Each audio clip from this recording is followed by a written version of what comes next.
They say when you wear Black Power Media gear, you can accomplish anything. You can play any and every position. Coaching, to kicking, to receiving, to running and juking. And, oh my goodness, I see that again in slow motion. Get off me. And you're going to have a lot of haters coming at you, but what you got to do is you got to shake them off, and get to your goal and accomplish it. And when that's done, it's a beautiful thing. I'm talking about going hard, extra, for that extra point. And when it's done beautifully, you talking about touchdown. Oh, and the crowd goes wild and they're celebrating with you and everything.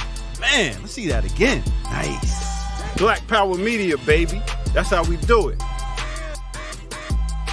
Now go to blackpowermedia.org and get you some of that gear. Empower yourself today. Yeah.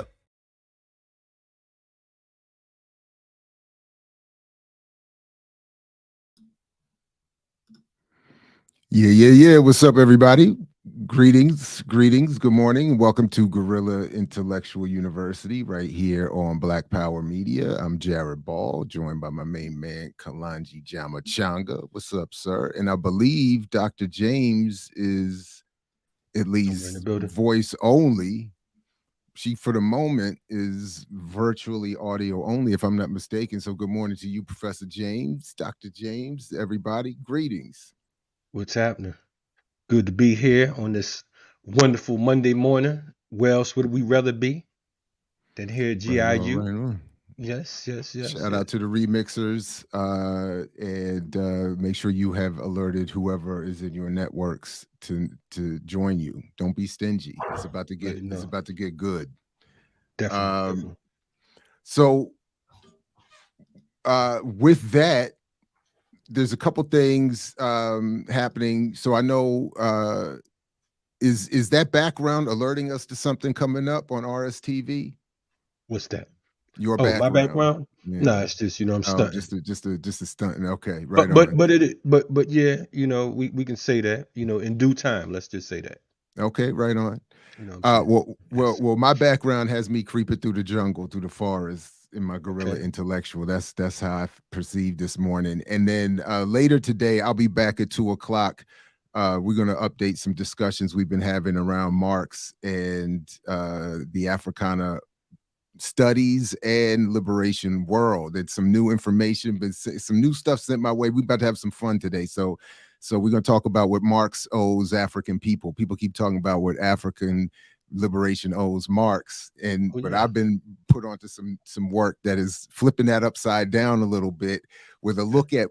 Anyway, so it's going to shock. I think it's going to be shocking and fun. So come back at 2:00. But and sort of in that vein, and I'm literally looking at the book Open Veins of Latin America, Galliano behind me. So puns intended. In that vein, we're going to be talking this morning in the context of Professor James's new book, which is going to be sort of constantly coming back and forth here on this show and on this platform, In Pursuit of Revolutionary Love.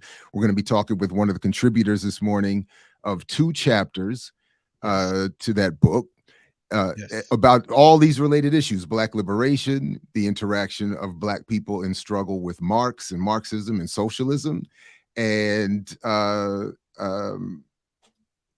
guerrilla intellectualism. And to do that, we're going to be joined by K. Kim Holder, who, among many other things, is a grandfather of Andrew and Isaiah Golden and father of Zora Holder Santiago.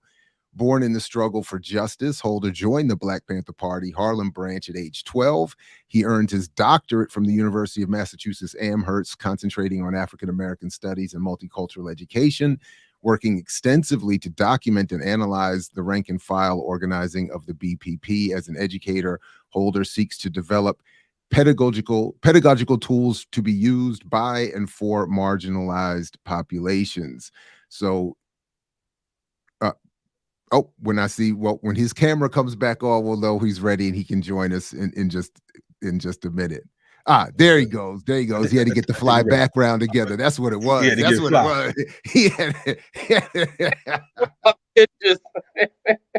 What's happening, brother? How you doing? Hey, how you doing? Hey, I can't man. afford pictures. I'm not selling furniture. Oh, okay. I was checking. The last time I used that background, people thought that was my actual house. Hey, some of us got it like that. I, I, I, Yeah. I I just, see y'all. I have the picture. Right Anyway, on, it's man. a pleasure to have you join us this morning. Welcome to the program. Definitely, Uh, definitely. so you contribute two chapters in this book. So I kind of wanted to let you, if you wanted to start with, in any way you want, with an overview of what those contributions are in talking both about something I'm very interested I believe the limitations of Black studies, and then also and I can't find it. I don't see it in front of me, but looking at my notes without the title. But you also talk about the interaction The of survivor Marxist socialism program, and the Black Panther Party. the Right on, right survivor on. programs in socialism. Right on, right on. So, if you wanted to, I'll let you start where you would want to before I get into any questions. And I know Professor James is going to join us in a little bit herself. But Okay, anyway, yeah. Describe your contribution to the so book, how you see it. Yeah. deal with Africana studies, African American studies, Black studies. Okay, so basically, the Black Panther Party was kind of in the forefront as activists in calling for Black studies. Some people think it starts at San Francisco State, but really starts at Merritt College, um, and really, and you know, uh, the history of San Francisco State, where a TA graduate student was the Minister of Education of the Black Panther Party. He had, in a speech he had made, I think at Fresno State, where he said, you need to kill your masters, and he was fired, and that kind of started the San Francisco strike, and calling for Black studies, and then later on ethnic studies. Hi, Joy. Good Uh, morning. In the so, building. but basically, what we were trying to do is to show that um, uh, African American studies was basically brought out, was brought. I like to start it with this way. Martin Luther King was assassinated in April of '68, and uh, within a year, there were 250 African American studies programs or departments developed. Okay. And one of the reasons was because people were ready for that. And so when there was trying to placate the uprisings following Martin Luther King's assassination, people were ready. Well, we want this kind of stuff. And so basically, the Africana studies, African American studies is built out of um, activism. And that, um, so I'll stop there and we'll Well, start. because and I wanted to just really get, this is the one question that I really wanted to ask you and then I'll stop, is you said something to that last point that struck me. I don't know, I'm struggling with it. You said the intellectual foundations of Black studies remain founded in the writings of former prisoners such as Malcolm X, George Jackson, Angela Davis, Assata Shakur, and Sophia Bakari. And as I read that, I was thinking, were that true, this would be a wonderful thing. I don't know if that's true. I don't know even if that has ever been true. So I wanted you to maybe, if you feel like you haven't already, elaborate more on that, because I don't feel like those perspectives are, I don't feel like those perspectives, unfortunately, are centered in Black studies, and maybe have never been. Okay, I'm not going to argue about present day because I probably would agree with you, but I think they were founded originally in Right that. on. Okay, and uh, one of the issues is that while activists began the call for Black studies, it's not activists who then took those roles and ran. Mm. And so we have really moved away from the community partnership in which not just African American studies, but also students in general in the late 60s and early 70s were focused on. If you look at Columbia University, and their takeover was around real estate being taken in Harlem. And so we had far more connection with the community and than we have today. And I think I always say, while people were protesting, those who got their credentials were hiding from the tear gas, writing their dissertations and stuff. So let's take it back a little bit further, because indeed you told us about you gave us an idea about the party itself. What got you into the party? What got you into wanting to fight on behalf of our people? Was it King, or what was the situation? Was it his assassination, or No, his assassination. Okay. So I have a long history of being in the civil rights movement. My family has a long history of being in the civil rights movement and the Black movement. Um, and so I was active in civil rights and what have you. Um, Me and my brother, who was also a member of the Black Panther Party and a member of BLA and a political prisoner, uh, we we had questions where, the civil rights movement, for the most part, was housed in the South, was housed around the church, and what have you. We're Northern, we're from New York, we're from, Washington Heights. Um, so we had, and then I had other friends in school, and we always questioned the nonviolent aspect. In fact, when me and my brother used to go to nonviolent training, and we learned how to get our butts beat and stuff and how to cover up and what have you. We used to leave there, go to the library and take out martial arts books and practice how to do self-defense. And so that was just not necessarily on a political level, but that was, as young kids, that was our perspective. So I would say before Martin Luther King was assassinated, we already had felt. I remember me and my crew were sitting around having debates about do we believe in nonviolence or not, and we came to the conclusion we believed in peace in Vietnam, but we were not nonviolent. Okay, and then the assassination of Martin Luther King was just proof, not just proof that self-defense was a necessary thing, but was proof that violence will be afflicted upon you regardless of the tactics that you used. And so that was our perspective. To be honest with you, I joined the Black Panther Party in May of '69, which is a month after the Panther 21 arrested, when 21 Panthers leaders were arrested in New York. And as a 12-and-a-half-year-old young boy, my thing was, I'm missing the revolution. I better hurry up and get into this. Okay. And so very, very clearly, we understood, myself and my little crew we had, we understood that, the state was coming down on the Black liberation movement, and we wanted to be involved in it. Okay. And so I joined a party in which only one New York Panther was in leadership, and that was Zaid Shakur. And everybody else was, arrested. And so my first contact with the original Panther or the Panther, the indigenous Panther leadership, was through writing letters to political prisoners, which we did every week.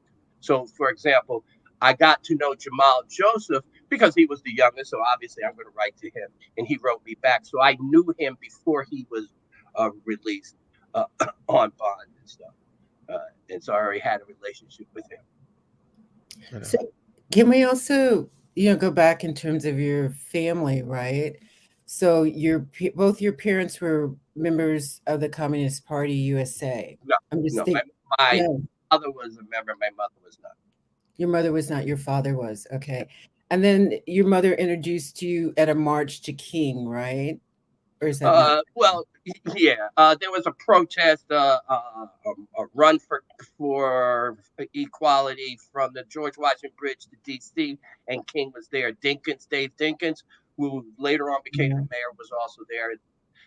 Was in the building that I grew up in, and so yes, I met King there. I was at the March on Washington, and what have you.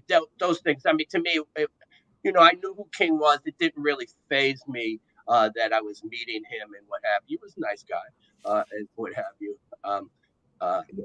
I was thinking in terms of Rosemary Mealing, Rosemary, right, was on the show last week, and her sharing the narrative of going to Chicago with Mumia Abu-Jamal, the teenager, right, and how the death of Fred Hampton became a catalyst for her joining the party.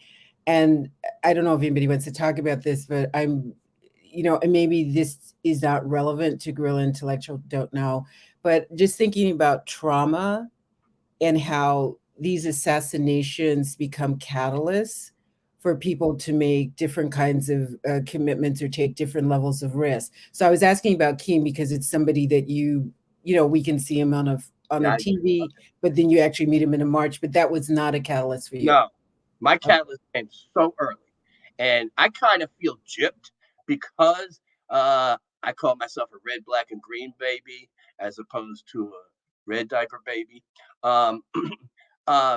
I didn't have that aha moment. That aha moment was when I was born. But the biggest trauma, if you want to look at trauma, the biggest effect upon me, and it had more to do with the people, how it was presented to me, was the Birmingham bombings in the church. And it was presented to me as these babies, when in fact they were older than I was. But it was presented to me as they killed these babies, these 4 babies in the church in Birmingham. And so to me, that was the incident where I was like, oh, this is serious. And I have to make a decision of where I am. My mother used to get the magazine Ramparts, which was a radical magazine and stuff. And then she also got I have dyslexia, so I did not learn how to read until I joined the Black Panther Party. Mm-hmm. And the first book I read was quotations from Mao Zedong. And the first writing. Yeah. So you could probably argue some people still haven't learned to read. Yeah, on the real. And maybe this time when records were a big time thing. So, for example, I met Malcolm because he had records. They had records of Malcolm's speeches and stuff like that. And I used to go to the Liberation Bookstore on Lenox Avenue. Sister Eunice had a Liberation Bookstore, and I used to get there, and she would talk to me about it, and I used to get the records. And then Eldridge Cleaver came out with the record Dig and stuff. And so for me, I was able, I couldn't read the autobiography of Malcolm X and stuff, but I could hear his records were far more progressive, which was far later on in his political awakening. So in terms of trauma, I mean, I was born into the struggle. I assumed that the things that happened were going to happen. My mother told me that if I joined the Black Panther Party, they're going to bust in my house and shoot us up. And she started to tell us about stories about what happened to my father when he was in the CP in Chicago in the 50s.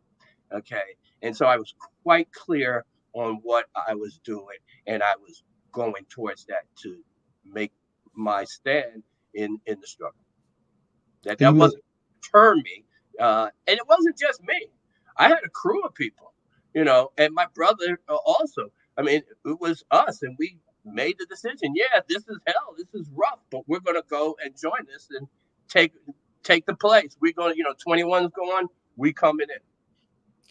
I just want to add, just for some of our listeners who may not be familiar with what happened in Birmingham in September 1963, one of the most militaristic factions of the Klan placed a bomb in the women's or girls' bathroom in the 16th Street Baptist Church. And that was the day when the girls and other children were going to present their organizing for the Children's Crusade, right? Which Martin Luther King and others had helped organize. So King, of course, gives the legendary "I Have a Dream" speech, the month before in August, and the Klan is like, we're going to turn it into a nightmare, right? And so in September, the bomb goes off, and the impact, of course, includes like iconic people we know on the right. Condoleezza Rice was a playmate of some of those girls. On the progressive liberal side, Angela Davis and her sister Fania Davis were familiar with the girls. But that mass murder of children and girls, why the women's bathroom, you put a bomb in it, that became a catalyst for a lot of people. And Spike Lee has that documentary for little girls. They're Addie Mae, Cynthia, their names out there, and people can research that. In terms of trauma, my perspective is this: the biggest trauma occurred to us in terms of when we were existed, the trauma of the Middle Passage and enslavement. And we are a product of trauma. And our culture is developed in a reaction to that trauma. And so, uh, I always say, I'm not going to be eligible to live in the society I'm trying to create. Why do you say that? Because that's a more humanistic, humane society. I mean, I'm a warrior. I'm developing from this perspective. I'm coming from this. We're trying to move to another one, and as we develop, hopefully we grow, and so Right on. I wanted to you mentioned ramparts. At the time that you were reading Ramparts, was that where you more were looking at the introduced? pictures. But go ahead. Yeah. Was that when you were kind of introduced to Eldridge, or because I know that Eldridge Yeah, wrote for Ramparts at one particular point? I was introduced to Eldridge and the party a Okay. lot, and the party from that. I never read Solar and Ice. My brother has a narrative around that. He thought that was one reason he was reluctant to be down with the party, because he didn't understand. I never read that. I read his other post prison writings and stuff. I never read that. But yes, that was one of the major things of being exposed to the Panther. And then on anti-war and civil rights marches, Panthers would sell papers, and so I would get a paper. And my mother had a friend whose husband I used to hang out with, and he would talk to me about the Black Panther Party. And so, Okay. So, and I wanted to ask too, because when folks talk about King is often thought of as soft, sort of like what you were talking about from the civil rights piece earlier in age. And I think that for many, it's kind of an immature analysis, because for you to organize in the South particularly, and to be so brave to go into these hick towns and with these racist sheriffs and these racist FBI agents, so on and so forth, under the guise of nonviolence, I would consider you a rather bold and brave man, somewhat in many cases braver than a lot of these folks popping it today. So I wanted to know your thoughts on King now. I have tremendous amount of respect for Martin Luther King. I mean, he's the face. He was the face of the civil rights movement. I think he was far more progressive than having a dream and forgetting about people's color and stuff. Uh, so I think of that. And I also think people like Ella Baker, and Snick later, doing the grassroots. Um, I think King had a perspective. I don't agree with that perspective. We come from different places and different times too. I'm a northern young urbanite and stuff, but I respect him. But I also know the history of Black folks in the South. And I know what Stokely Carmichael told Snick when it was talking about self-defense. He said, yeah, well, what are you going to do when the people who are hosting you down in Alabama and Mississippi pull out their shotguns to haul off on the Klan? What's your stance going to be? See, the whole thing is this. when we talk about nonviolence and violence, we talk about it from the wrong perspective, because the perspective that I address and that really I think we should be addressing from is, how are we going to respond to the violence that is inflicted upon us and has always been inflicted upon us? And so, if it's raining, I'm going to put a coat on. So we know that there's going to be violence. Just look at the violence that's been inflicted upon those young people in Atlanta trying to stop Cop City. I mean, it consistently throughout our history, if we, even if we don't move, they're going to criminalize us and inflict violence upon us. So really, the question is not, do you believe in violence or non-violence? The question is, how are you going to respond to the state violence that's going to be inflicted upon you if you're an activist, but also upon our people who consistently are criminalized and brutalized. So, so I got a tremendous amount of respect for him. Like I said, I was, that was my initial input into activism, was that. And I think more times out of none, we're going to be taking those tactics and using those tactics than anything else in the first place anyway. That's what civil disobedience is about. Where I differ from King is who I'm talking to more than the style. I'm talking to Black folks. I'm talking to people on the margins. I'm talking to, to those who are not fit. I'm not talking to the state. I'm not talking to white folks in the majority or what have you, or the past majority. And so that's my difference with him, not in terms of his, his preference and his seeking of using nonviolent tactics. And I also think it's overblown by the media, that whole dichotomy, use of self-defense versus, Right on, right on. Right on.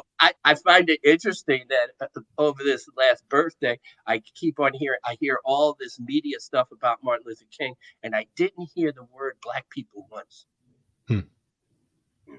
When we talk about it, I heard a whole lot of things. I heard about a dream. I heard about colorblind, all kinds of things, but I didn't hear Black people. So I thought that was right. Yeah, I think Black is the new African. Yeah. You know what I'm saying? Meaning, like, they're Black folks. They won't use the word African. It's like, I'm Black, I'm this, I'm that, but they stray away from that. Why do you think that is? I mean, we understand from the state's perspective, but why do you think that is? I think worldwide we're the boogeyman. We're the contradiction in the pursuit of capitalism, in the pursuit of that. We are that contradiction. And I believe that, we're not the wretched of the earth, but we are the contradiction in, everybody striving to, be capitalist. Right on, right on. So speaking of that effort to become capitalist, the other chapter, and I do have, well, there's two, among many other things, there's at least two other things that I'd like to hear you talk specifically about. That is, how do the two chapters you contribute to in this book contribute, in your perspective, to this concept broadly of the title of the book, that is The Pursuit of Revolutionary Love? And then I would like to talk with you more specifically about this other chapter, The Power and Contradictions of Communal Socialism. In particular, how these terms are defined and who gets to be put in what category. But so I don't know if you have a preference as to where to start. I can restate anything. I think there's a lot I threw out at you, but okay, let's talk about love. Okay, let's talk about revolutionary love. I think the commonalities in those two chapters, the commonalities of what I do is based on the slogan, all power to the people. And as Jamal Joseph said in the movie on the Black Panther Party, I forgot which movie, what the name of it is. The Black Panther Party had an undying love for the people. Okay.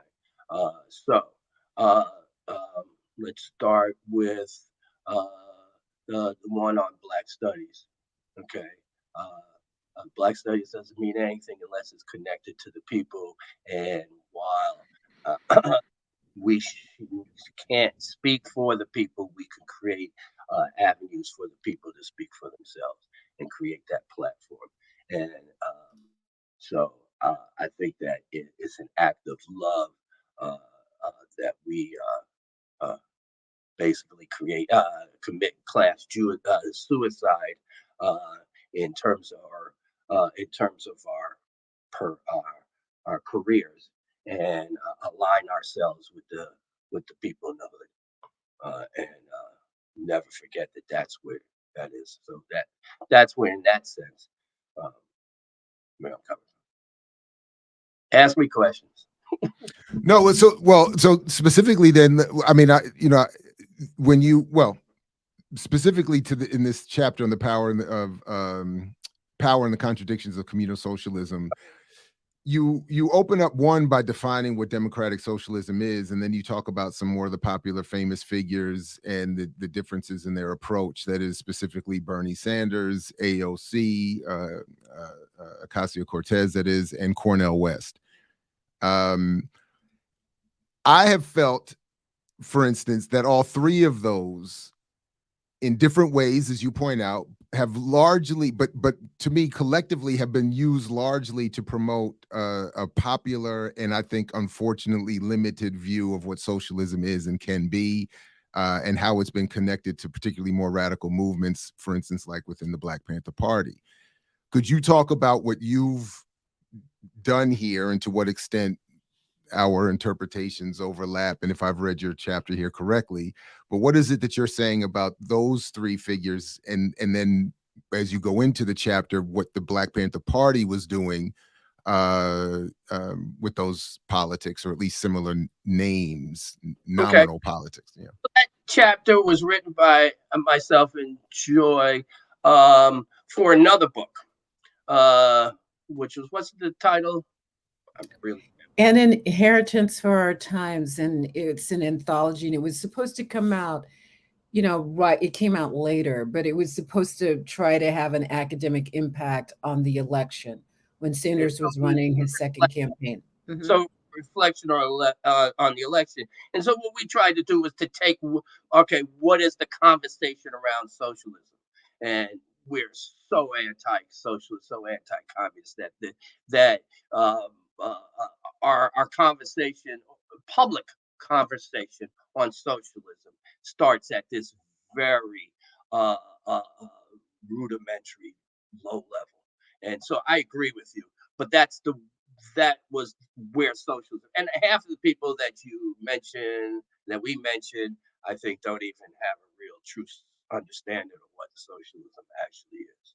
Okay, so and so what we tried to do to show is like, hey, you could have rudimentary discussions, or you could have a rudimentary movement on socialism with it being true socialism, and that's what, in fact, the Black Panther Party were attempting to do. But I gotta mention something too. A lot of the analysis on the programs, like the Free Breakfast program, came on the run.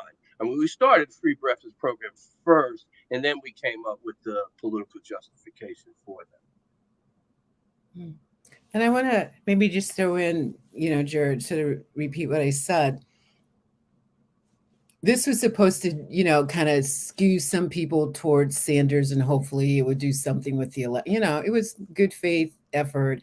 But you're right. There's no real analysis of economics or, economic structures, right? The other thing that I would kind of add to it is that the first two dissertations on the Black Panthers, right? The first one was done by Huey P. Newton, and that was like 89 or something, and he's focusing on COINTELPRO. The second dissertation on the Panthers was done by Holder, and that would have been 1990, 91. Nice. And so these chapters also are coming out of that dissertation as well. And so we're building on, the political context that we're trying to skew, or, you know, encourage people to think about FDR. I mean, essentially that for me is what Bernie is. He's like FDR. And if you can get distribution in Black communities and documented communities, and you have an improvement on a certain kind of left liberalism, but also trying to gesture to the historical past or a template that can be reproduced, like through mutual aid and other contemporary ways of making interventions, because the parties always betray you.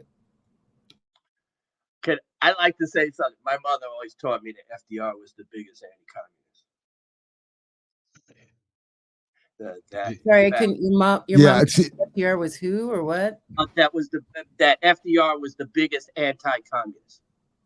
Oh, that makes sense. That his programs were put in place to stifle any kind of socialist movement towards that. And I feel not the individuals, but I feel any form of well, we don't even have any forms. I was seeing a program yesterday on C-SPAN 3 when the Enterprise Institute is talking about how earned income credit is the reason why we have nobody working, because people now don't need to work because they're making so much money on the earned income credit. Oh yeah, they're chilling. It's like it's this is the new welfare queen, right? Yeah, just sitting at home, you know. Yeah, and it's daughter's age that is the biggest impact, and all of them employed, and all of them get the earned income credit. And the only time they aren't employed is when there's childcare issues. Right. No, we heard a version of that with the PPP loans. I mean, I even had students in my classes saying, you know, talking as if they knew colleagues that were getting over and living lavishly. And I just, you know, anyway, sorry. I was just going to say that too. And we collaborate consistently on that. I've had McDonald's servers tell me why $15 an hour will just ruin the income. You know, it's like we really are. We really self-police ourselves. So, but this was why. So I did want to ask, because when in Sanders' last campaign in particular, I thought about this reading this chapter again for this morning, but I even in refusing to sign letters when invited to sign with other academics, I mean, I didn't want to sign on because I felt similarly that Sanders was doing today what your mother was arguing FDR was before. And that his presentation of socialism was actually going to walk us backwards. But yeah, I don't know. What do you all think? I mean, maybe I don't think of it. Okay. Look, my involvement in electoral politics is not an analysis of my politics. You know, it's probably maybe a couple more interests than who I'm supporting for the Super Bowl. You know, just a little bit more. You know, but so you know, I don't really take that all too seriously. But I do think I am one of those people that think that at different periods of times we need certain things that will help us.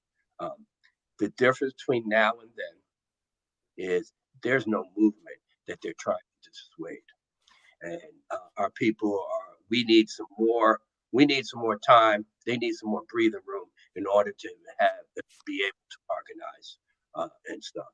And so especially if I'm a young woman who has gotten pregnant unwantedly, if I have kids in Arkansas and I need food for them, you know, so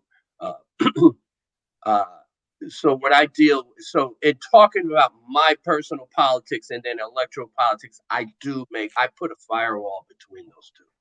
Okay. And I do support reforms only because we're not where we are supposed to be. Okay, as a movement. And so I can't advocate that I'm not supporting this liberal initiative because it you know, it's not going to persuade people towards revolution. Let's even say. I mean, you know, we're not there, and I think the people are, but the organized leadership is not there. So are you looking? I'm sorry, go ahead. Yeah, and one thing I would add to that, Jerry, I mean, it's a legit criticism, right?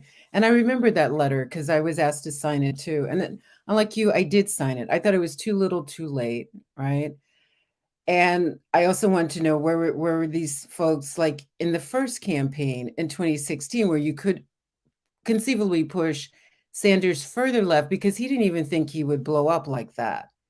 And again, my template is Erica Garner's "It's Not Over" political campaign ad for him, you know, after the NYPD chokes out her father in July 2014 on a Staten Island street, right? So if this sister, you know, 20-something-year-old can you know, Sanders didn't ask her to do the ad. She looked at his contradictions and she's like, I can't speak for her, you know, she's transitioned. So I'm not even going to try. But I would think there's a possibility that she saw that you could leverage Sanders in order to bring more visibility to the contradictions. And as, you know, Kim pointed out before, like the systemic violence that's arrayed against us, right? So that letter, you know, which I signed, I also tried to change. I would say, well, what about put Malcolm in there? And then they like deleted him stuff. And then they went a little bit further left, but not. And so when I talk to my students, I just say it's like flossing. Let's just assume everybody here flosses. So like voting is flossing. Like it, you know, it's just a maintenance regime of the, you know, it's some form of hygiene if you want to think of it, but it's not a delivery system for justice. Does that make sense? Can I say something? Yeah, so it does. Yes, that's my short. Yes, it does make sense. Go ahead. Yeah, sorry. I don't want to talk about electoral politics in this platform. Okay, that's a good idea because this platform is where I have to talk about electoral politics. Okay, because my thing is our politics. Yeah, because my thing was I don't have to do that here, right? Is that correct? Or I don't have to do that. Yeah, right? Because I was kind of, my thing is I was gonna attempt to paint it into at the very least, and even this would be hard for me, treating it like a survival program, because you talked about the whole particular piece. Mm-hmm. But of course, my position is you can't reform feces, but we can we can visit that at another time. But we can create space in order to develop further our struggle. Can I get back to the Panther connection in here? Anytime we and people, it was around a particular program and a particular issue, whether it was community control of police, which, by the way, I think people, you know, should. I mean, if they had taken that slogan instead of defund the police, I think they would have been in better position a few years back. But whatever. I think that up until Bobby and Elaine ran in Oakland, our perspective was that you have elections based upon a particular program, and you would deal with that based on that. And then that's obviously, that's a good thing. I mean, elections are important because it's the only time when society is talking about political issues, when the media, what have you, et cetera, et cetera. And so it's a good opportunity. But when we start getting into personalities and these offices and stuff, I mean, you got to have a plan, you got to have a program on which you're putting forth, and that it's not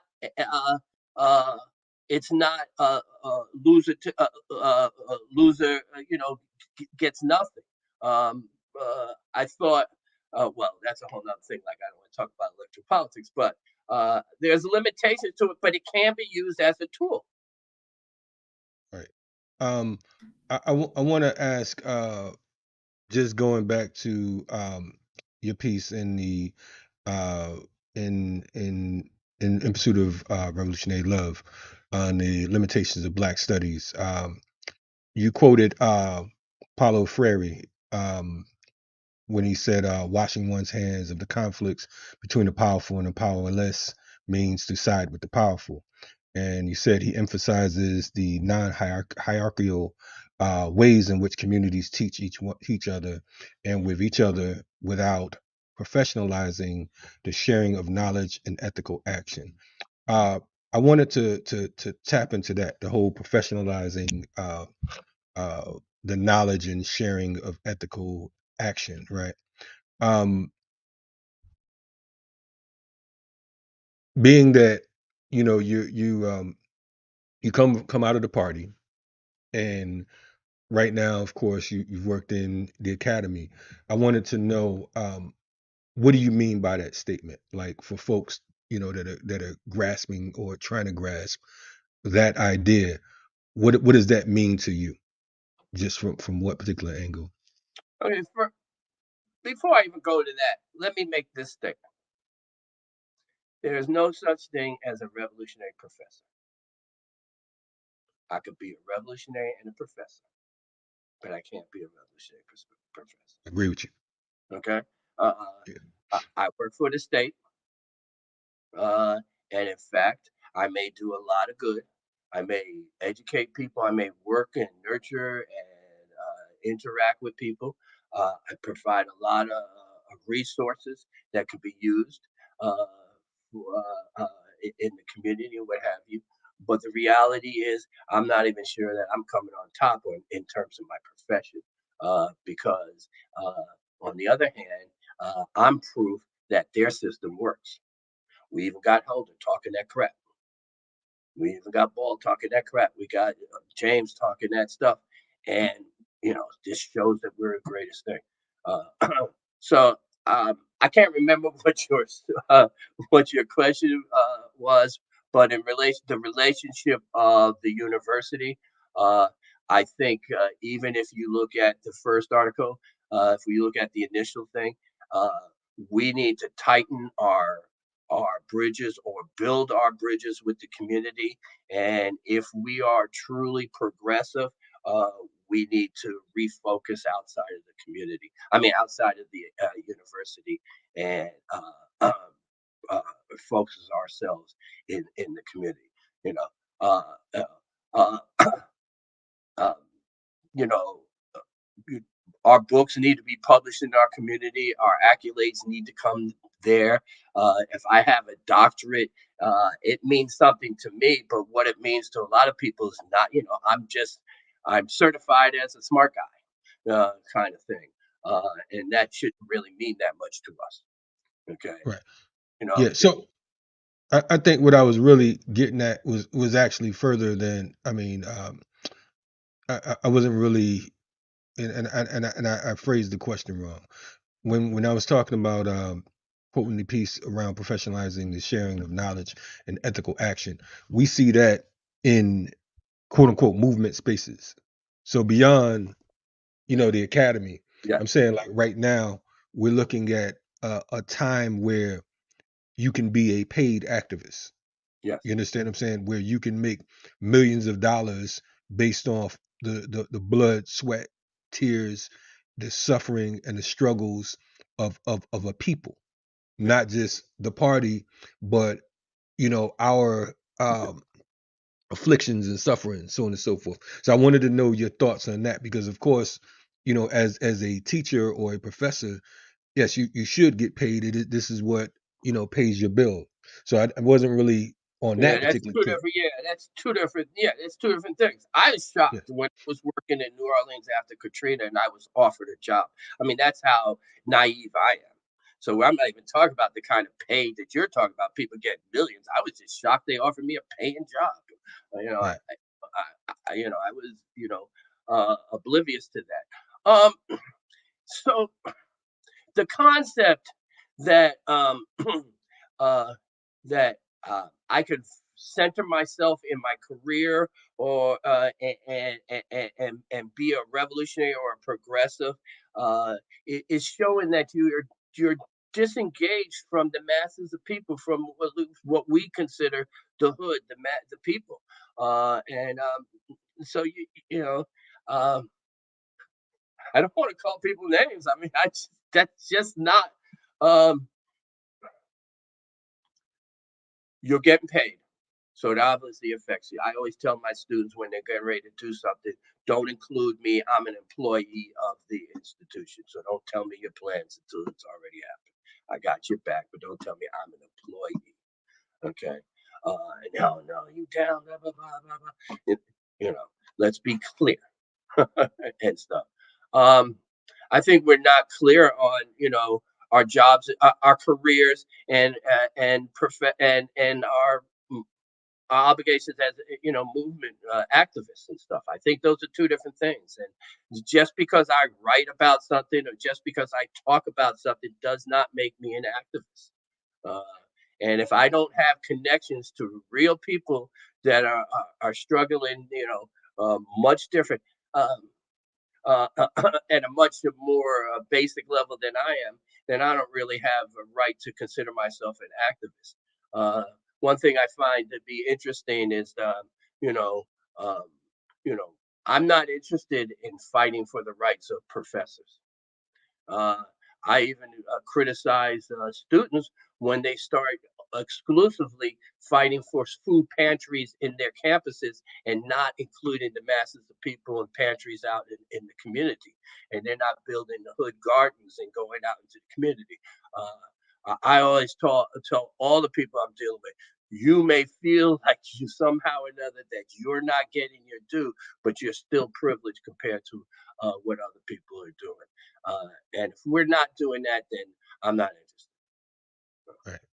I could appreciate that, because I think that one of the things that we've noticed historically is that a lot of the student activism becomes fluff for their CVCs and their bios and resumes, so on and so forth. And I run into that. I actually had a brother here in Atlanta who offered to teach. He went to some class for activists, and he offered to teach some of our folks in our organization, offered to politicize them for a fee. And I knew this particular brother. He used to come to our programs, and there was no one in our organization that had less political education than he did. But because of the fact that he went to this particular white activist out here who decided to capitalize off of the quote unquote struggle, he felt that he got a certificate, and he was qualified now based on off his certification. So I'm glad that you pointed that out, because oftentimes people get it confused. It's one thing that Kwame Ture talked about when he was saying that,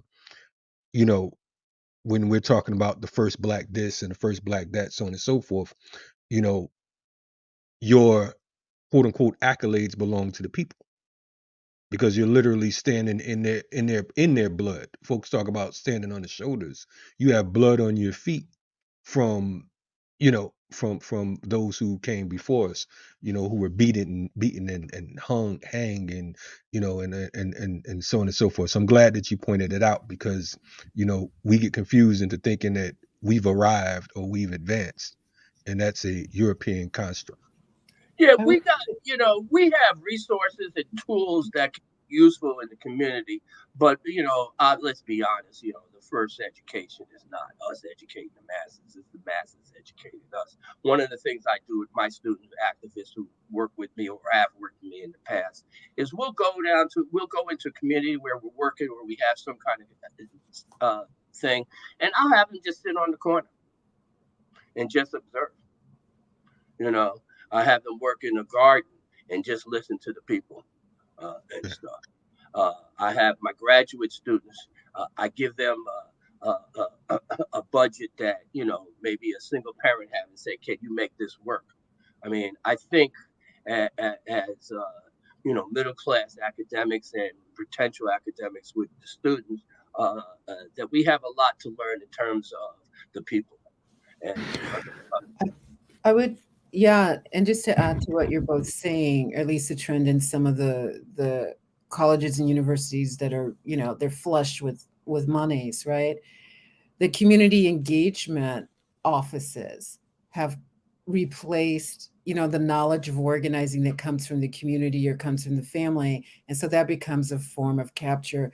But also what I've heard people who are administrative staffs who have goodwill and want to be invested, this notion that you get paid is happening a lot with the colleges and universities. The students will organize, but then they want, you need to pay me. So that model, that kind of blew up after George Floyd's murder and Amazon and everybody else flooding the so-called market. I mean, that model is now embedded in the academy. We're going to be social justice organizers or warriors, but I need to know how much you're paying me per hour to do that. And then I also put it on my resume. So it's not just like bumping your career to get into college or university or into grad school or doctoral program. It's also like, this is a revenue stream. So tell me my percentage of the cut. And then now I'm going to organize something on campus, which, the whole thing of capitalism ate your lunch, but like within that loop, it's very hard to break out because it's monetized. And so there's incentives to stay within the loop, which we all know. I'm being repetitive, but I just want to highlight that. Right. But even within that context, there are things we can do. I mean, we could start to then address and push for some standards in terms of community organizing and elevate the masses of people. I find a trend going on these days that so-called activists and so-called progressives criticize them, each other, and criticize our people more than the state. I agree. And we're consistently, that, ideological purelists and, you're no good and this is that. And we seem to be concentrating on that. And that seems, and that's safer too. So it's also being magnified by, that's the kind of stuff that gets supported as opposed to the state. But I think that there are some things that we can do that would not even alert the power structure and would not even threaten them. And that is that connection to the people. My example is, for every food pantry I teach at a state school, so we have a lot of working class students, and so financial aid is not the way it was when I went to school. They're not giving them a meal card and stuff, and so they're starting food pantries for students. Okay, but the school will finance a food pantry for the community if the students are demanding it. Right. I did. Can I? Oh, sorry. Go ahead. Sorry. Okay.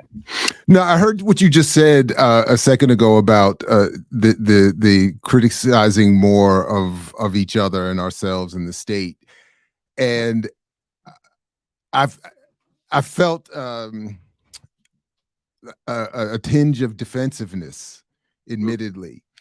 And so so I'll ask this, because I have felt that in my humble, limited, narrow focused career, my initial attempt to only focus on the state and the colonial relationship that I see it encourages was met with over years so much resistance, first led by people referring to someone else in our community, in academia, in activism, in these punditry spaces that would be used against my argument, that I felt over time it became more necessary to be critical of certain elements in these spaces, to say this issue or this argument that these folks represent or keep putting forth has to be moved aside so that we can get to. So I hear you. I don't know if that's Sorry, Kim, can I jump in just to add on to what Jared said, just to give example? So like if we go back a number of years when the critiques around Obama were coming out, that was prohibited by Black people. It's like, be quiet. He needs protection. The Klan's coming from. It's like, yeah, he has a security detail. I remember when I voted for him in Texas, the brothers were lined up too. And they were like, we're talking, it's a long line. And I literally heard them say, we're going to vote for him despite the contradictions. He has a security detail. We don't. We're still going to do it, and we're going to take the risk. It's like, we're going to pay a cost for this, but it's an investment because, the grandkids need to know they had a black president or something.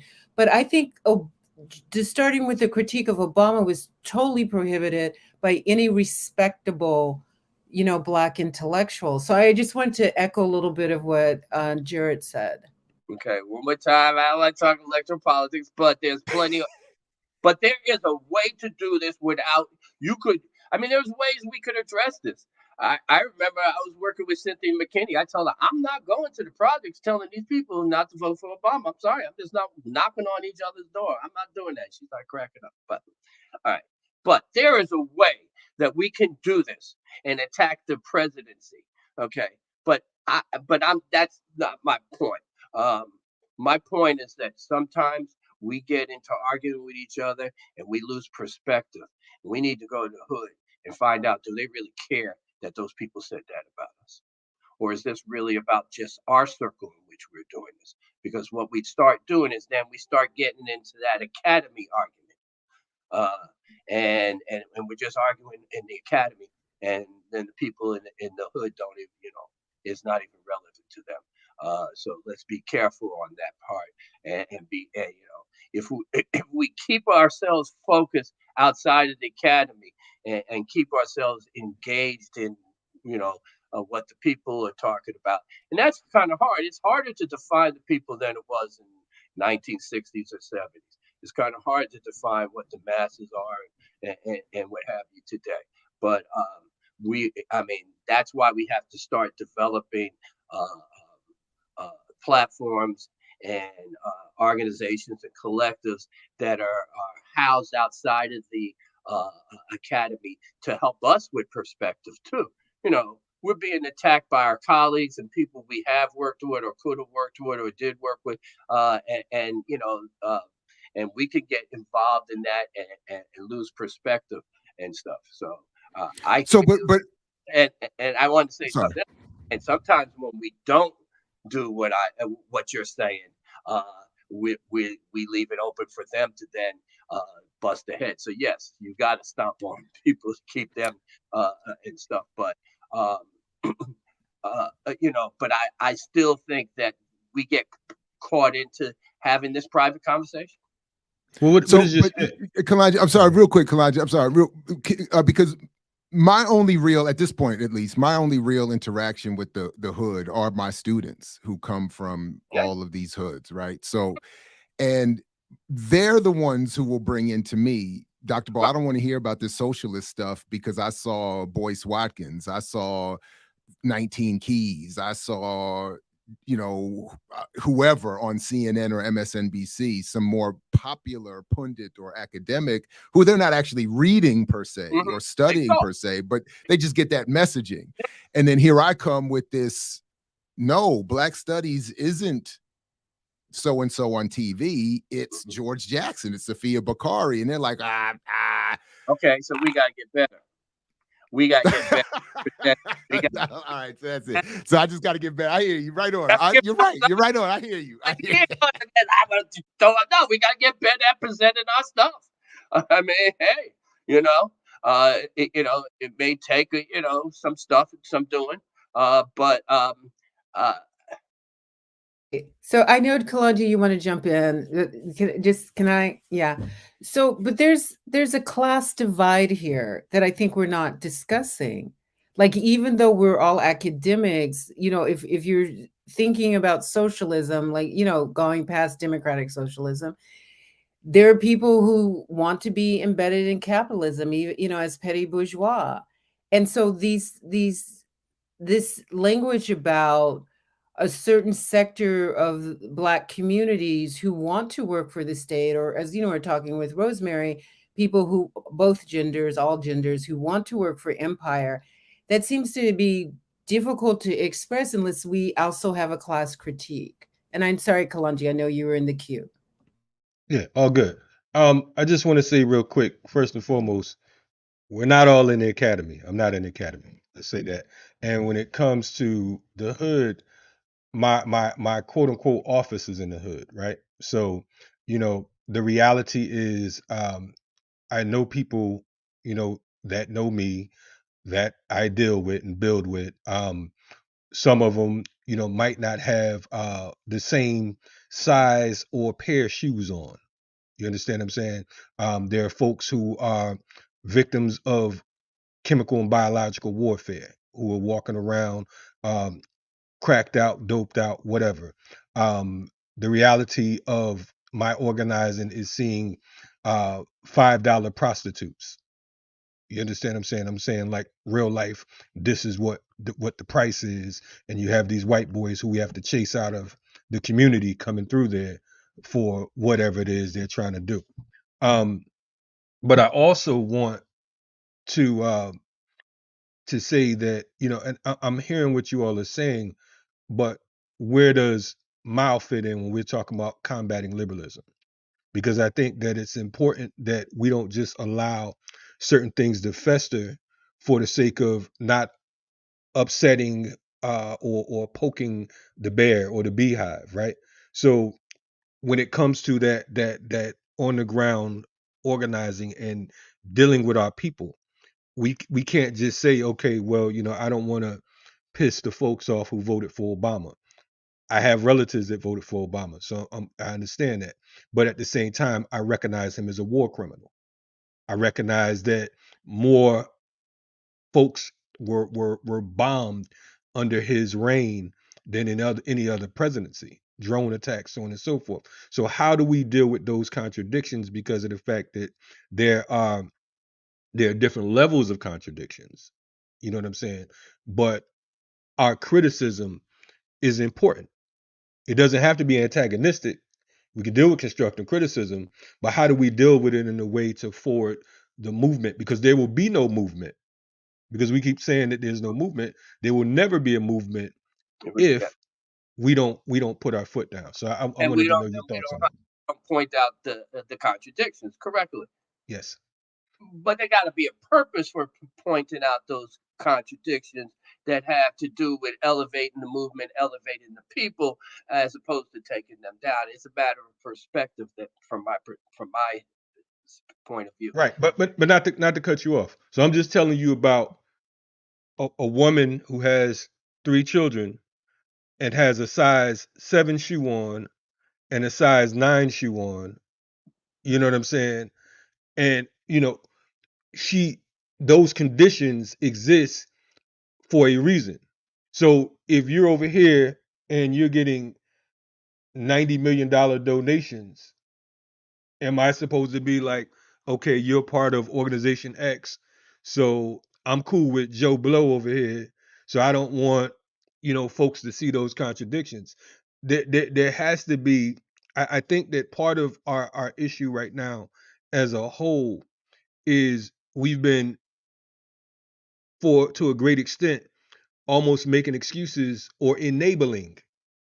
I guess that would be a better word, enabling these contradictions. So I want to know your thoughts on that. And this is not an attack. This is constructive as well. I want to see, like, okay, how do we struggle with this? Because of the fact that we're saying, for me, Guerrilla Intellectual University, I'm probably more guerrilla than intellectual, but I like to think that it balances out.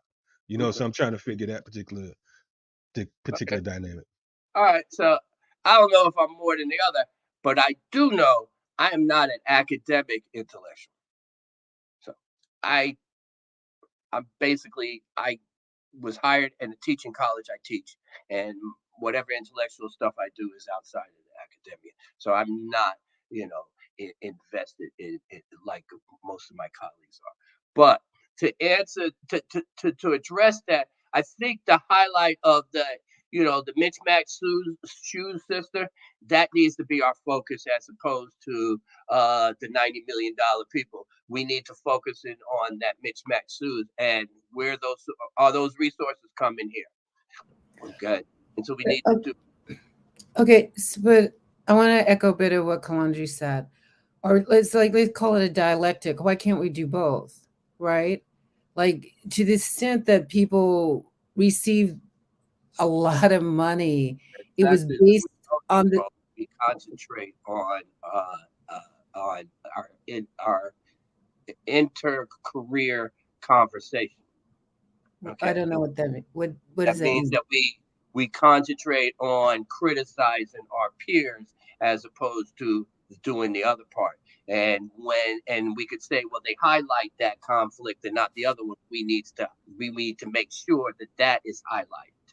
So you can do both, but it needs to be housed within the context of the community, not housed in the context of this inter uh, academy conversation. No, I totally agree. It shouldn't you devolve into like petty academic fighting over turf and territory and who's going to own the block. But in turn, so Mutulu Shakur is behind Kalanji last week. I believe it was Mumia Abu Jamal. So the political prisoners, right, who need to get out or are coming out with high needs of level of health care. And then their families need support because they're, embracing their loved ones on the return. But I'm wondering, like, as we make demands against the state, and we can call that an antagonistic war. I don't have a problem with that. And we can call whatever we're doing among ourselves as Black people a conflict. I don't, we can call that too. But I feel like there's an absence of tangible demands and accountability. And we have these GoFundMe pages, but I feel like this is going to sound totally weird. Don't care. It's Monday morning. Like there's the external reparations that we ask from the state, which, they're never going to give it, but keep fighting for it and see what we get. Right. But then there seems to be internal reparations for the use of the suffering of predominantly impoverished, incarcerated Black people to leverage the profiles of others. It just seems like that's internal, right? You ask for a check, not for us personally. We don't even have to designate, who's the recipient, but there needs to be a revenue stream, 10%, 20% off. I don't know. This is just the way I think about it. So I'm really curious about what would you think of as a strategy for the return or the redirection of certain funds back into communities so people can stay warm, stay fed, and have housing? I think that we start from the hood, not from the university. We start from there first, even though our skills, our resources come from the university, we need to do it the other way. I'm And sorry, Kim, I wasn't clear. I wasn't talking about the university. I was talking about the nonprofit sector that received all yeah, that money. So that's sort of akin to the university. Don't start with them either. yes, sector. Okay. Okay. We have to we you know, you know, you say the only connection is through the students, but I don't think that's true. You're on this platform right here.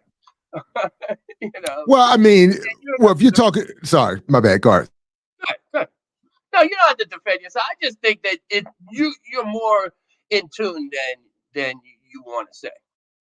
No, I mean, I hear you, but I'm just trying to be clear. Like, I don't live in the hood. Right. I'm not out in the streets Mhm. anymore. I don't Right. even at this point, I don't even have the kind of connection to actual Connect. grassroots organization that I would really need that I should have.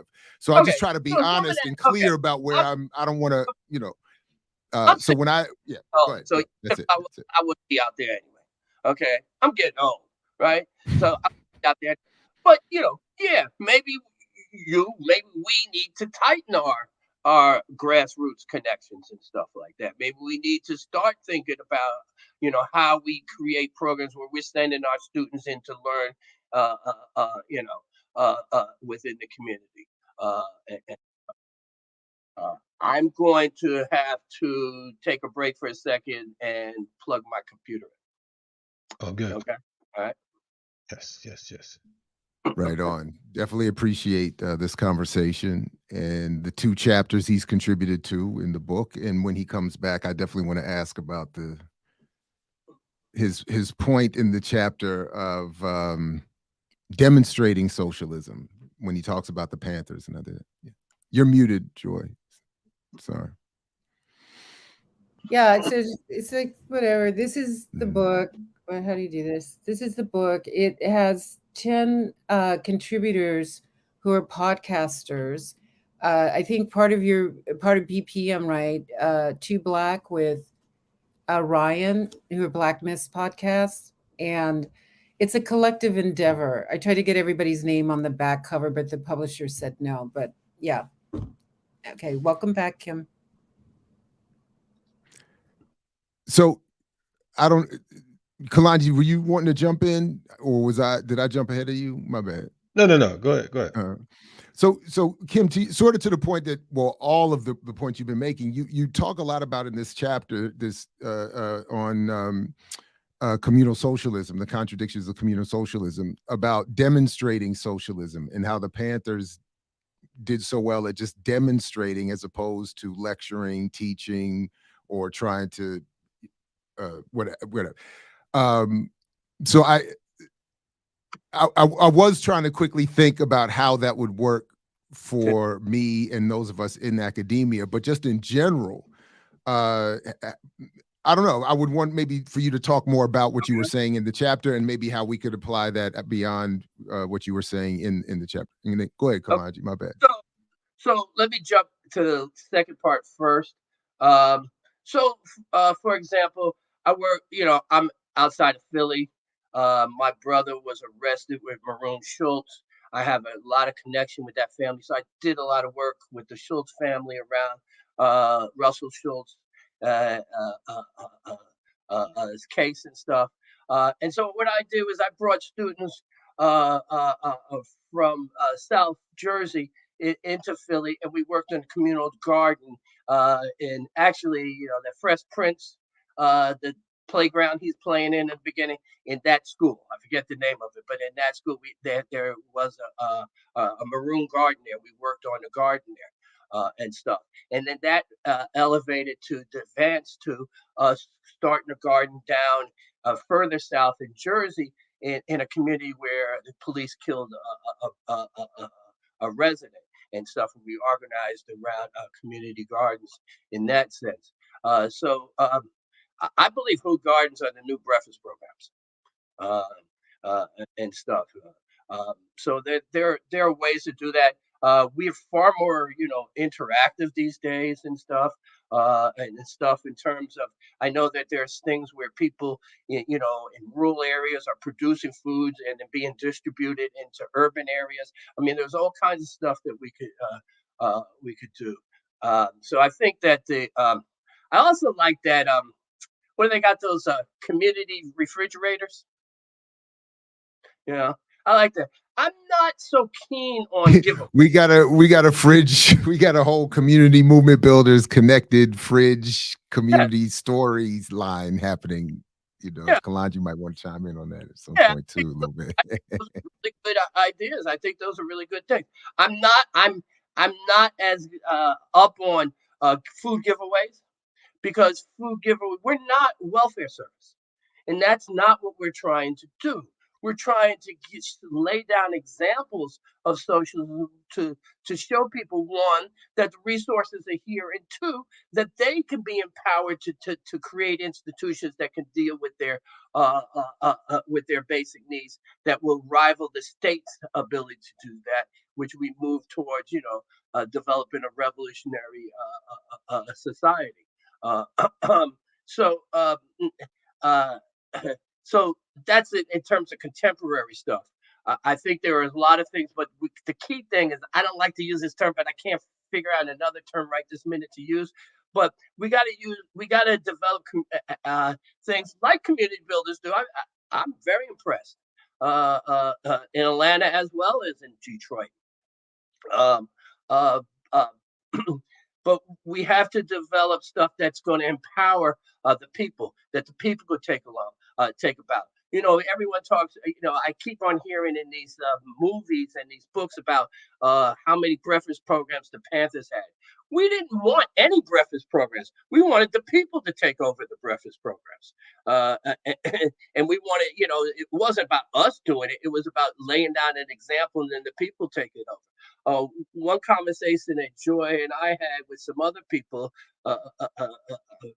earlier was the concept: are we nurturing the people or resisting? But the reality is that when we develop these programs, they are going to be attacked by the state because they are a threat to the state. And so I believe that these programs are an act of resistance, as well as an act of showing the people how to take care of themselves. And Yeah, how to I mean, absolutely. I mean, I think that's what, with us, we do both, right? FTP movement, we do a feed the people program, but also teach folks how to grow, because it's good for us to show you how to grow, but if the babies are hungry right now, they don't have time for a tomato to pop up, or a potato to sprout, or whatever the case is. But the one thing that we do is, you know and we speak the language of the people, because I had some folks asking, like, okay, well, man, y'all here, feeding people, whatever. We, before we go out, anyone that's involved with our particular programs, we let them know that we're not just a charity program just out to feed some quote unquote bums, right? This ain't what it's about. We're talking about, it is a political action program, right?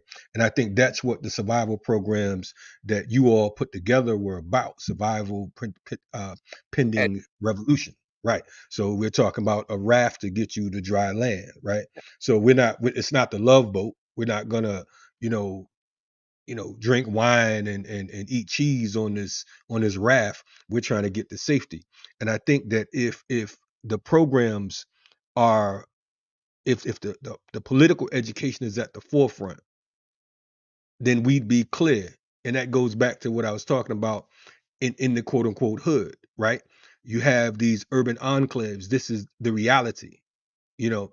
So we have these situations where you have professors and activists and attorneys and all types of folks who will put together town hall meetings, but they don't invite the people from the town. We have to be careful. One of the things when we talk about guerrilla intellectualism, right? When you talk about people like Walter Rodney, it was like, okay, we're in the universities, but then I'm going into the barrio, or I'm going into the Rastafari community, or I'm going into the hoods to learn from them. Because, like you said, we get so caught up in our own theory that sometimes our ideology is lofty, and and that, we'll end up by default nurturing the state.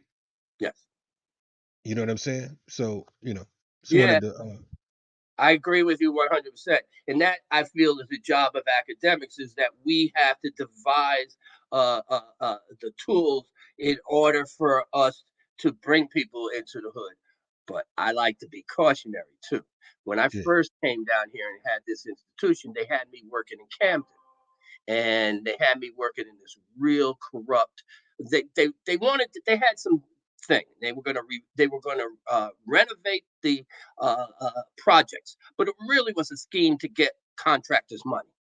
But part of the program is they had to have an educational program for the projects too. And so they had me and another professor, a Puerto Rican sister, were supposed to meet with the community and put together this program, which we knew was never going to be implemented. It was just to get the grant.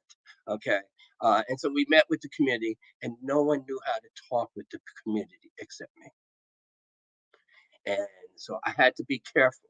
And that was like 25 years ago. And I'm very careful that I don't do their bidding for them too, because you got to be careful on that. The first thing, when you criticize in the academy, the first thing they're going to say was, "Would you like to be on this committee?" Okay.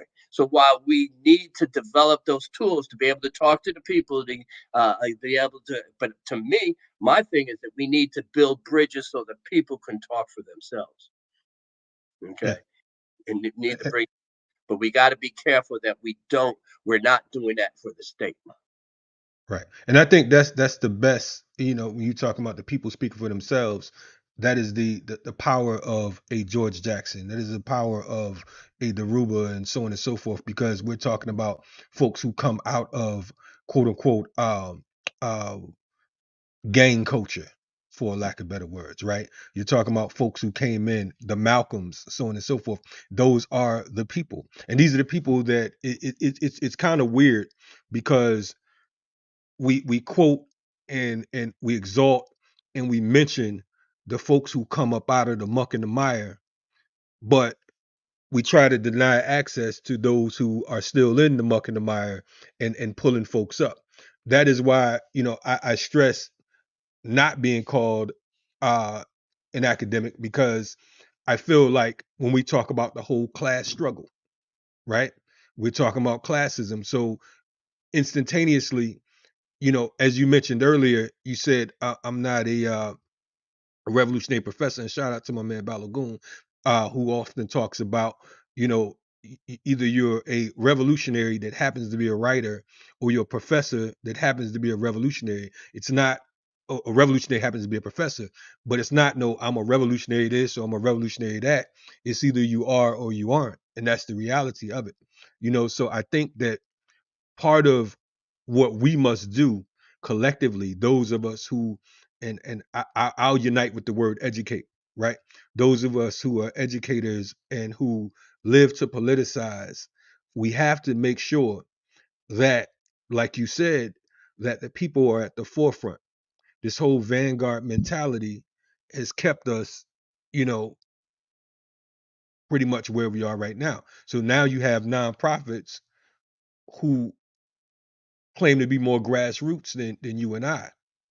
You know what I'm saying? And it's like, one thing my man one of my partners was talking about, if they're grassroots, then we must be groundhogs, because it's like the whole terminology and the reality when it comes to resistance has been watered down, sugar coated, and made acceptable for the palate, you know.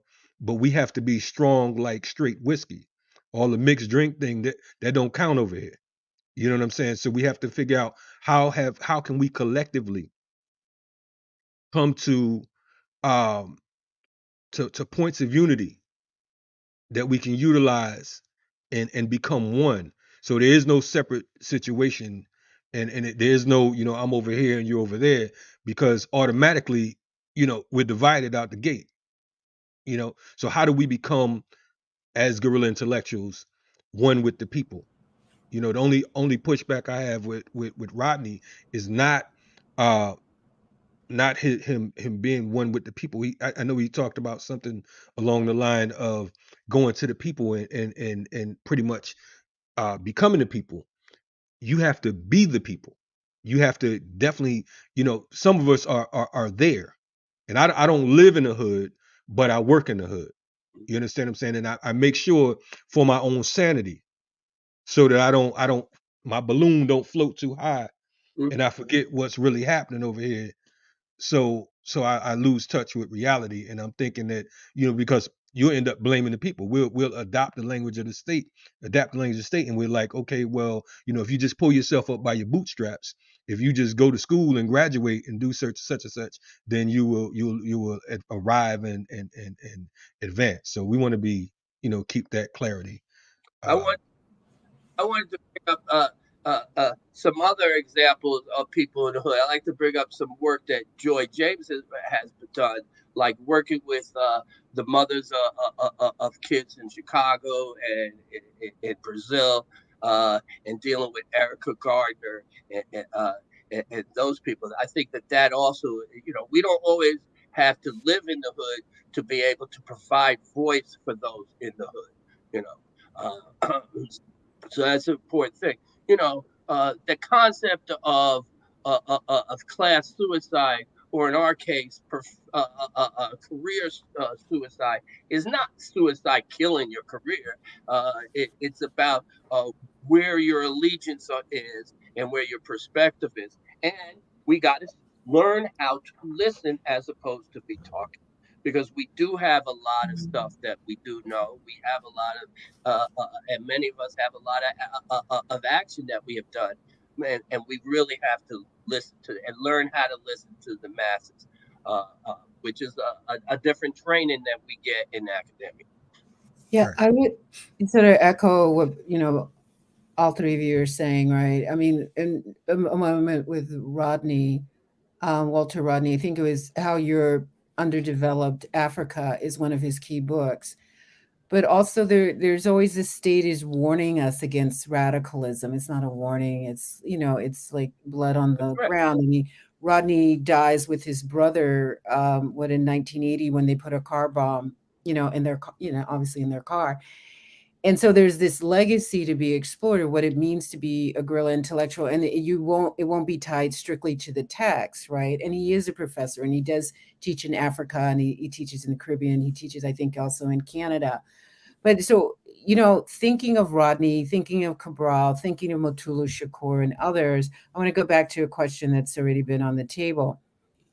How do you see us building from our history, like stitching ourselves back together, despite gender, despite sexual identity, orientation, despite class differences, despite, political ideologies or affinities, like being diverse? How do you see a strategy of unifying? And particularly, I want to go back to what you said, Kim, earlier when you mentioned your brother and how he read Soul on Ice and he's like, I'm not sure I want to join this. And I don't know if people understood the reference that was embedded in that, and correct me if I'm wrong. I mean, Eldridge Cleaver was a serial rapist of Black women.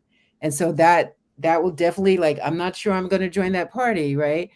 If this is like one of the people that are elevated. So it feels almost like the intellectualism gets separated from how you actually treat people or how you treat women or, gay, lesbian, trans folks. And that becomes like part of the reason today in the 21st century why you can't be in militant formations. This is something I kind of raised with Rosemary when we're talking about how do we reconnect with ourselves and understand, the leadership without getting trapped in these particle placements. I know that's a weird phrase, but it's the only one that comes to mind. Does that make sense what I'm asking? Because like you worked with Asada, and so I'm like, who trained who? Like, did you train Asada? Did Asada train you, right? But then Okay, you have let's say comradeship. it's like she came in the office, I took her out into the field. Let's be clear. I was 14, she was whatever. Let's be clear. No, she so Thanks for I trained correcting her. the You're not doing these YouTube streets properly, Kim. You gotta adjust All right. yourself. You supposed to be in there like, yeah, son, I taught her everything. I did it all when I was 14. Just say You gotta she, I was, and they assigned me to her, okay, because I was young and I wasn't going to hit on her. But also too, like, I'm gonna keep coming back to gender, right?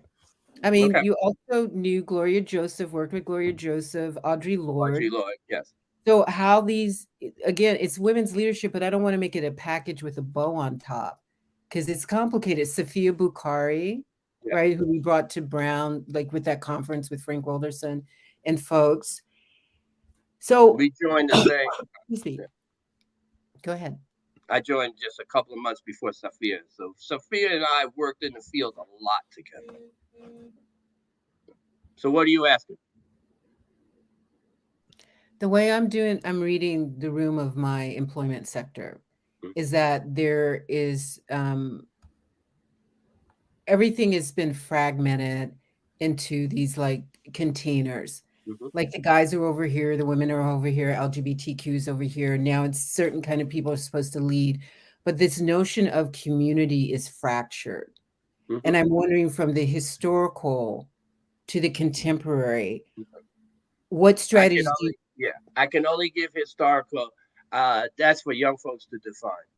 hmm, They're going to okay. be that's for the young folks. I can only give you a historical perspective of, and it was easier. And people also forget this. You know, we were in the context of a worldwide revolution, and so it was easy to be. You know, like people said, everybody was, you know, into this. I said it's like hip hop. Every little community had their little mini midget militants, and and everybody was about doing that because it was the in thing in the world to do. If you was in Micronesia, you was in Brazil. If you was in Paris, it didn't matter. So it was very easier to do that. You know, I don't come from the hood.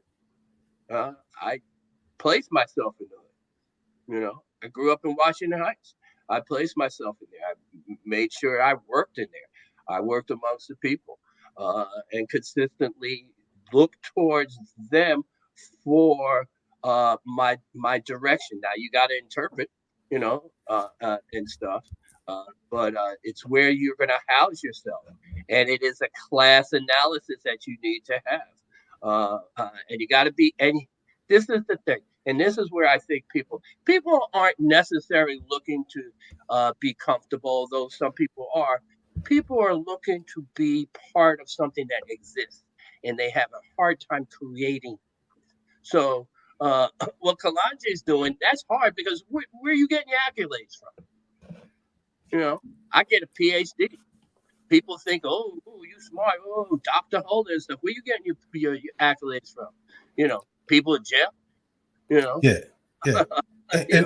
And I want to clarify something too, because you know, there's no glorifying the hood. I want people to understand that, right?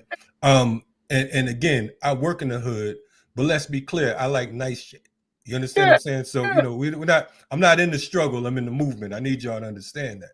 So I'm not anti, you know, I like good things. I like quality, right? So I don't want anyone to get it confused because of the fact that folks that know me, you know, I don't live in the hood, but I operate in the hood. I was born in the hood, but I keep my finger on the pulse because of the fact that I feel like it's necessary for me. And that's part of my sanity, right? But I also want to say when it comes to the accolades for me is when I see folks who I knew, you know, couldn't read or whatever, right? And now I hit them with some books and now they're coming back. You know, oh man, I read that piece right there, whatever. Or I watched that documentary you was talking about. Man, I want to learn more, so on and so forth. In my level of organizing, there are folks who, you know, we used to go organize everywhere. The strip clubs. There's sisters right now that are in the movement that we helped bring in that were damn near demoralized, for lack of better words. And some of the folks in the chat know some of these sisters, but they don't know their history. Some of us know some of them, but they don't know their history, and brothers as well, right? But through that politicizing, through that political education, that understanding of who and what we are, and not getting caught up in these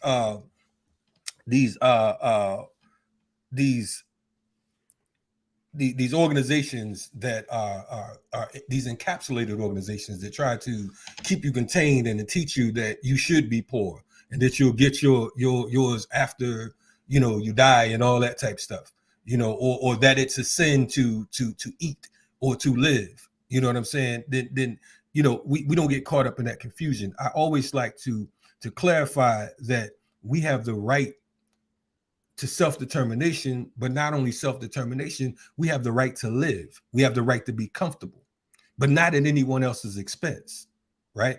I don't want to stand on your head. I don't want to sell your mother crack in order for me to advance and have a nice car. You understand what I'm saying? Now, I'm not going to sit here in front like I was always on the right side of the barricades. There was times when I was in the streets and I did some things that you know, some of you wouldn't be talking to me right now, right? But I think that we have to get to a point where we are clear about who and what our enemies are and how many of us want to emulate our enemies. Because I think that you know, like with neocolonialism, we want to remove this white power structure and replace them with ourselves, and we want to continue to dominate and destroy and do the bidding for these other individuals. But yeah, I just, you know, I'm sorry. Can I say one Yeah. Sorry, Joy, go ahead. Sorry, go ahead. No, I was going to ask you guys a strategy puzzle. I'll wait until Jarrett says something. Go ahead. I just quickly, very quick points. One, I just was, I noted, I happened to be reading elsewhere about how Harold Cruz played an instrumental role in keeping socialist and Marxist ideas out of Black studies. So in your reference to him in a positive sense, in how I just thought was that you said that the academic Harold Cruz described Black studies as a school of interdisciplinary approaches to the understanding of a living experience, as long as that interdisciplinary didn't include Marxism. But so I just thought that was interesting. I thought that was just inside. But the real thing I wanted to just maybe push back slightly on, and I think I'm becoming a cliche in many ways as I get older. And one of them is that I'm less interested when you said, Kim, we need to let young people define what some of these histories have meant for themselves. I think I don't feel like I don't agree with that 100%. And the first thing I thought of when you said that was the whole Asada taught me thing, that without humbly, without certain levels of guidance, that went in I think that has been, gone in a lot of different directions. And I think there should have been, I would have liked to see more of some of the older, more seasoned folks step in to say, well, when you say that, there are specific teachings that would accompany that we're not always seeing reflective. So anyway, those two sort of perhaps even non sequiturs, but go ahead, anybody, and then, or Joy, just take us to your. I 100% agree with you, but that still doesn't change the reality. Yes, we have to have. It doesn't change the reality. Like I want my daughter to do a lot of different things, but that doesn't change the reality. It's her day, I okay, hear you. Right on. Well, okay, so let me. Well, here's I'm going to complicate this strategy puzzle with what Jared just put on the table. Increasingly, this culture dumbs down. And so, the people they pick as icons, they don't want to know the whole story. Like if you're somebody's daughter, as in past conversations with Kalonji, then you would think then that you would support their family and kinship who are political prisoners right now. You can't just like claim one person out of a family and say, I'm her daughter. It's like, no, there's also a, partner who had a child with her. There's also like people who help get them out. That's your family too. You don't just like isolate an individual and then like do a DNA trace with them, right? So it's again, the communal and the collective disappears once you create an iconic symbol out of an isolated individual. And so that's why if the youth are being taught to do that, I understand they're the leadership now, but then I'm like, well, who trained them? And then if it's like, well, if that person trained you, we're gonna have some debates and disagreements, and I can't wait until we agree. I just need to do something parallel on track with you. Here's a strategy puzzle. It's been part of the weekend talking to a sister in Mississippi, and they have land, and Kalonji's met them. And it's just like a conceptual puzzle for y'all intellectuals, and I appreciate all three of you. So what would it look like if it was land-based? If we were able, the invitation is for us to come to Mississippi, and they watch Guerrilla Intellectual University on a regular basis. Like we only been up here 4 or 5 times, but whatever. So I imagine they're watching now, but they issued an invitation for us to go to Mississippi and to talk about creating green environments in a setting where there's like 160 plus acres owned by Black farmers. And so what would the intellectualism look like if we were able to create these pods of freedom schools, not in a digital platform, but in the material world, where you can grow food? They have the shelter. They also they have a nonprofit tied to Hope about Black women coming out of incarceration. And what could be more healing, you need some time and respite, is you can come and your kids, mostly sisters have their kids, or partners, whatever, come to and spend time on the land. How do you see our relationship to land and spirituality anchoring our intellectualism? And how could we, in a strategy puzzle, reach out to that sister in Mississippi or in other states to create an intellectual university that is not just digital, but also is rooted in the earth? Well,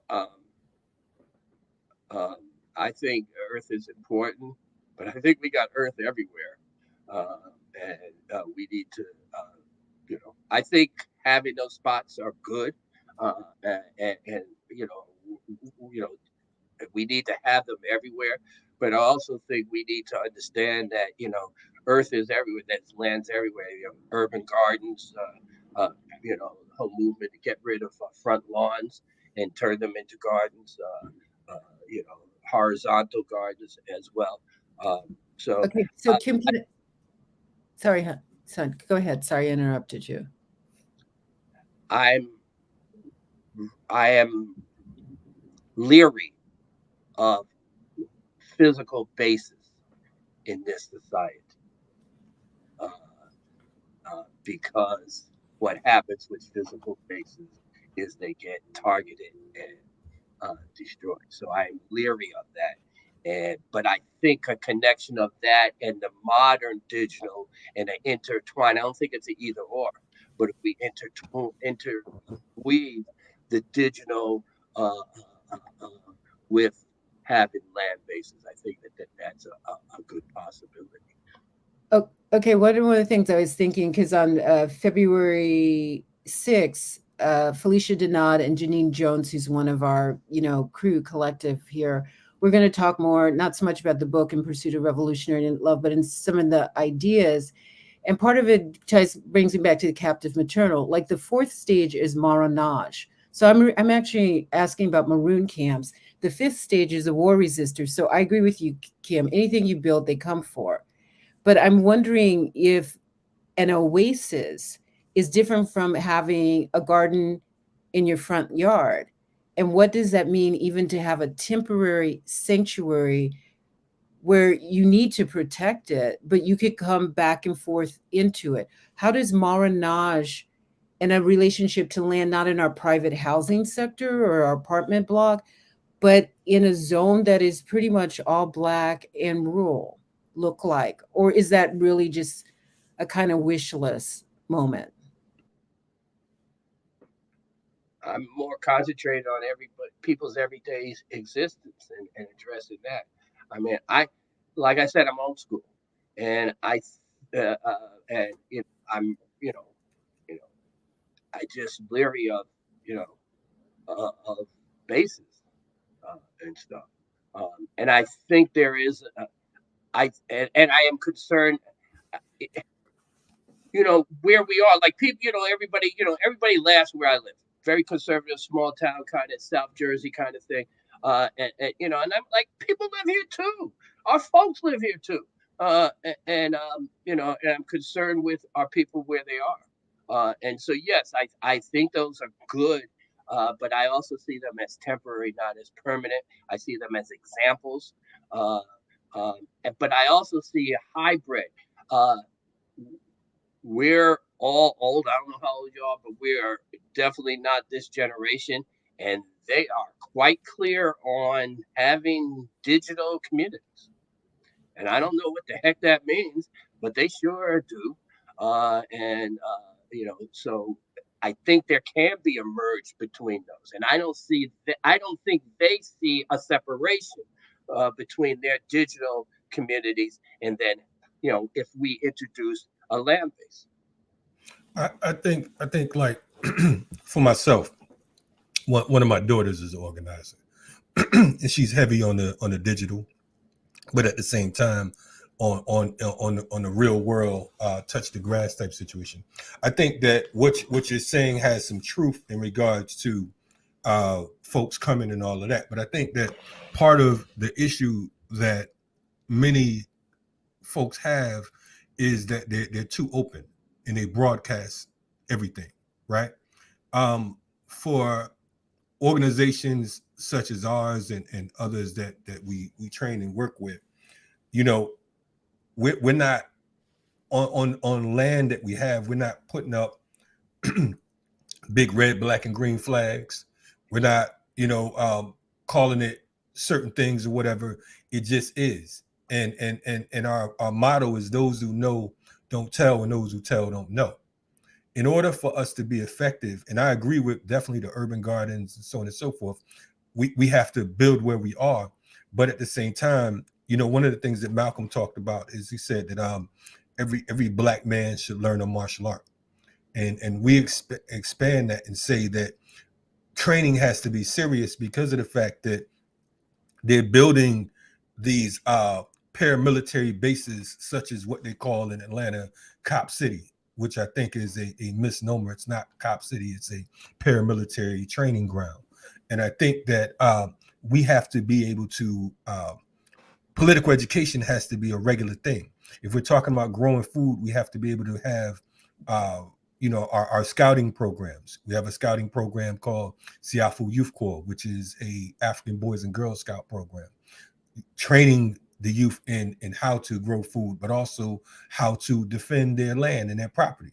Because the reality is, if you can't defend it, it's not yours. You know what I'm saying? And someone can come along and just walk up in your house and start kicking their feet up and having their way with your wife and your children and so on and so forth, then it's not yours. So we have to be able to create little municipalities and communities where we can further our advancement. Because my bad. Sorry, my bad. Yeah. Just in closing, just the way these cities are made, these blocks are made, it's easier to box folks in. You know what I mean? The whole design of the highway, we know all, historically what that means and so on and so forth, the exit, so on and so forth. We have to be able to operate and exist on land that we actually own, that folks aren't going to come along and gentrify. And I agree, there's been cases that, they will come for you, but at the same time, I'd rather die defending, something that belongs to me than die defending something that belongs to someone else. Let me just say something to the young folks real quick, because I know that they can't wait to hear what I have to say. Let me just be clear. They don't call it full spectrum dominance for nothing. The idea that the virtual space is any safer or more sovereign or anonymous than any material space is complete fantasy. This place was constructed specifically to make surveillance easier. So we need, I think we have to work with our young folks on that. And I think, Kim, you make a good point about striking some sort of balance there on that. So, yeah, I mean, they have a lot to offer this. I mean, I get all the things that we, that we know and that we call have dear, but I just want to say this. When the Panthers, at least where I was, we didn't even know how to drive. We didn't know how to get apartments. We didn't know how to do any of those things. And yet, look what we did. And they have so much more tools in terms of communications, in terms of mobility, in terms of just being the availability of materials today. For poor people could get cars really easy in cities than they did before. So I think that there is the material conditions are positive if for the youth to develop autonomous communities, virtual, integrated, or in real time. The fact that we can purchase land and we can talk about purchasing land, I think is a big thing. Yeah, I just I know we're moving towards the close. What I didn't ask is that there are students, young people in their 20s who are already on these sites, whether they're, Mississippi, Virginia, Vermont. I mean, the youth who also think of mutual aid, the refrigerators in the cities, are also growing food in these rural sites. So again, maybe at some point we could all talk more about marronage and what that means.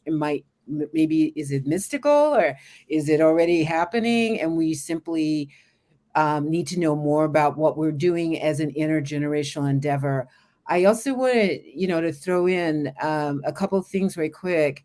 So next week, Margaret Kimberly will be joining us, and we hope you'll log in.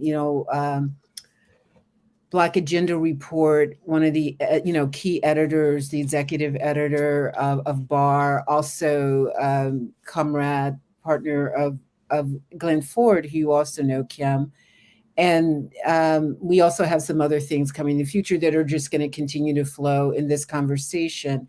So, my appreciation for all that's been shared here. Yes, absolutely. Right on. Absolutely. Definitely. Sorry, go ahead, Kalanja. Yeah. No. I was just going to echo that and just say definitely appreciate, your analysis, and I still owe you a phone call. We still have to build offline, so I gave Rosemary. Say it again. I want one of them logos you gave Rosemary. Give Kim his logo now. Where's his? Where's my logo? You talking about this? Yeah. No, the black dragon. Where's the black dragon? There you go. Okay. We're official. That's the new joke. I'm so sorry. We forgot to give you your swag. It's gonna be on a t-shirt. We're gonna hit you with a t-shirt. We'll send you a hoodie. BPM will pay for hoodies for everybody. I want the logo. You just want the logo? Did y'all give it to him already? No. I don't think so. Put him from my screen to just give him his logo right now, please. Okay, so we can go. Jay is under construction right now. I don't know what he means. I don't think I'm getting the joke. You want me to hit this again? Is that what you're saying? No, you put it on his screen. She was on. Put it on his screen. That's what you did for Rosemary. You can't have a gender difference here. On faculty for the Guerrilla University. Okay. Yeah. You know what it is? I think put some respect on his name. Here it is. Give it to him, please. It's where he's positioned. That's what it is. Oh, you mean this or this? No, Black Dragon, Jared. I know people in the chat like, what the hell's going on? I'm sorry, that's we got you covered. We do have have room to draft Kim as one of our educators at the Guerrilla University. That's Guerrilla Intellectual University. I keep forgetting the intellectual part. I'm just so but we're gonna definitely talk to you more about that. Always appreciate your work, your energy, your effort, the work that your family's brought to our movement. And we know that you are and will be ready for revolution when the time comes. And I don't want to hear all that. I'm getting old stuff. That don't that don't count over here. Chase said we leave the battlefield one or two ways: victory or death. And that's how we move in here at Guerrilla Intellectual University. We'd like to thank our guests, Dr. Kim Holder. No, just all faculty. That's all I want. All faculty. All faculty. No all I want. We here. We appreciate you. Before you go, can I give a story about Che? Yes, please. So Che was in Africa. I don't remember what country it was. And they kept on going out on patrols and stuff. And then he started complaining about, we ain't seen no action. And the brother who was the head of the unit said, man, I ain't going to be responsible for getting the great Che Guevara killed. Yeah, right. He said, and then his next line was, we're going to have to leave that to the CIA and the Bolivia. Yeah, that's the CIA's job. Yeah, thank you, CIA. Okay. Unfortunately, it manifested. Huh? Yeah. Anyway, big thanks to you and to everybody. And we'll catch you next week, same time, same place. More Guerrilla Intellectual University. Peace, everybody. With Margaret Kimberly. Stay well. Right. Yes. Salute.